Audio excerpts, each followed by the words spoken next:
band pull-throughs, you're going to set up a resistance band. Here we've got it strapped around our deadlift peg, but you can also wrap it around the bottom of a power rack or any sort of other immovable object. And then we like to take a rope and loop it through the band so you can get a little bit of extra distance away from the anchor point. You can grab the band itself, but we just find it's more comfortable with a rope through the band. So what you're going to do is you're going to straddle the band, grab the rope, walk out as far as you need to in order to get some good resistance here. And I'm going to take a stance that's a little bit wider than my normal deadlift stance, maybe about like maybe a kettlebell swing stance.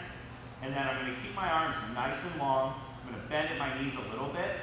And then I'm just going to push my hips back and let my hands travel underneath my hips to the point where I have a pretty good hamstring stretch and my back is flat. So this should look like a good deadlift starting position, a good back swing and a kettlebell swing.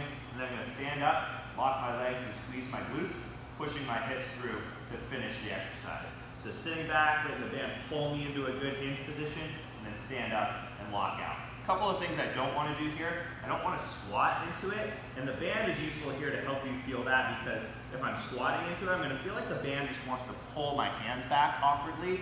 If I hinge correctly, the band will just kind of pull me into that position. What I also don't want to do is when I stand up to lock out, I don't want to push my hips through without locking my knees, but I also don't want to overextend at the top. And the band makes it pretty awkward to overextend. That's another reason why we like this exercise. It gives you good feedback at the top. You can also perform this exercise with a cable stack, which works just as well. However, we like the band because it does pull you back into that position a little more effectively. And then at the top, when you lock out, you get extra resistance from the band, and you can't be lazy with your lockout. With a cable stack, you have the same resistance all the way through.